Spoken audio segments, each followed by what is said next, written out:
የምስጋናና የመነቃቂያ ኮንፈረንስ ተካሄደ። የኢትዮጵያ ሙሉ ወንጌል አማኞች ቤተ ክርስቲያን በሆሩ ጉድሩ ወለጋና አካባቢው ክልል በሻምቡ ከተማ መንፈሳዊ ኮንፈረንስና የምስጋና ፕሮግራም ተካሂደዋል።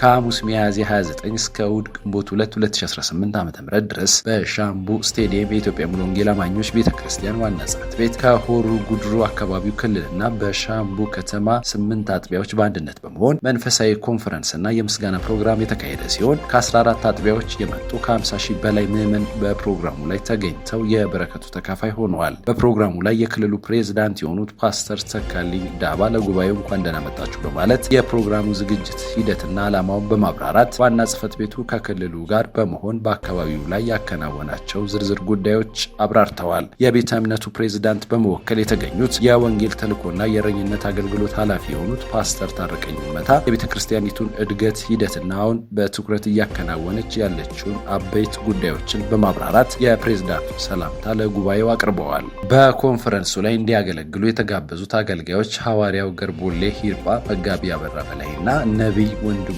ኢታና የእግዚአብሔር ቃል በመስበክ በጸሎትና መልእክቶችን ከመንፈስ ቅዱስ ተቀብሎ በማስተላለፍ ወንድም ዳንኤል ታሪኩ በዝማሬ ለሕዝቡና ለምድሪቱ የወቅቱን የእግዚአብሔር መልእክት በማምጣት ቅዱሳን የታነጹበትና በመንፈስ ቅዱስ ኃይል የታጠቁበት አገልግሎት አቅርበዋል። 72 አዳዲስ ሰዎች ወደ እግዚአብሔር መንግስት የተጨመሩ ሲሆን ብዙዎች ከክፉ መናፍስት እስራት ተፈተዋል። ከአካላዊ በሽታም ፈውስን ተቀብለዋል።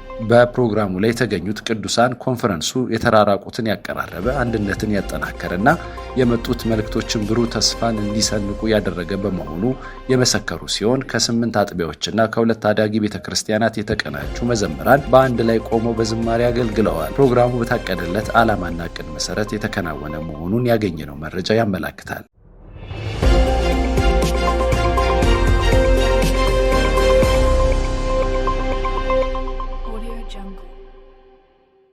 የተተኪ ወጣት መሪዎች ስልጠና ተጠናቀቀ።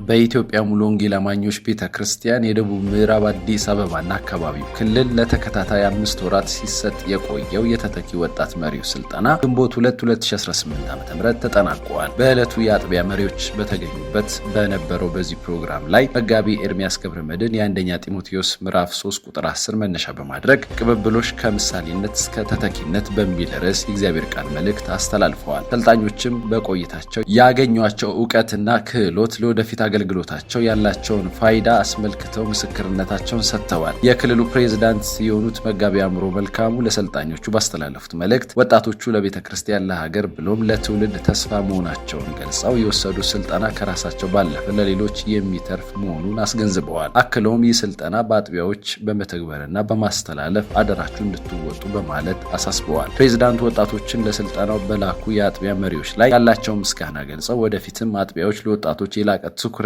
እንዲሰጡ ጥሪያቸውን አስተላልፈዋል። መርሃ ግብሩ ማጠናቀቂያ ላይ በመጋቢ አእምሮ መልካሙና በመጋቢ ኤርሚያስ ገብረመድህን አማካኝነት ለሰልጣኞች የሰርተፊኬት አሰጣጥ ተካሂዶ የኬክ ቆረሳ ፕሮግራም ስነስርዓት ተከናውኗል።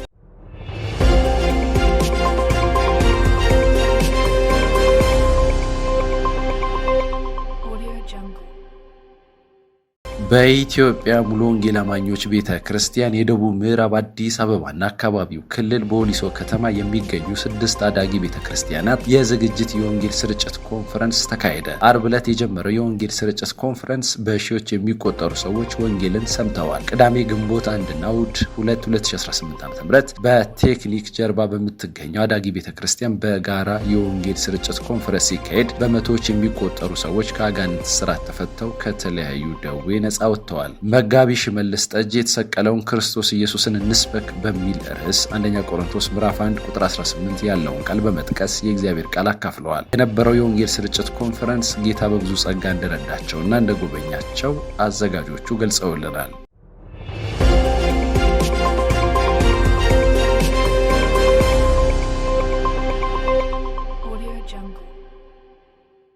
የኢትዮጵያ ሙሉ ወንጌል አማኞች ቤተክርስቲያን የደቡብ ምስራቅ አዲስ አበባና አካባቢው ክልል ለወንጌል ስርጭት አገልግሎት የሚያዘጋጅ ጸሎትና የእግዚአብሔር ቃል የመነቃቂያ ፕሮግራም ተካሄደ።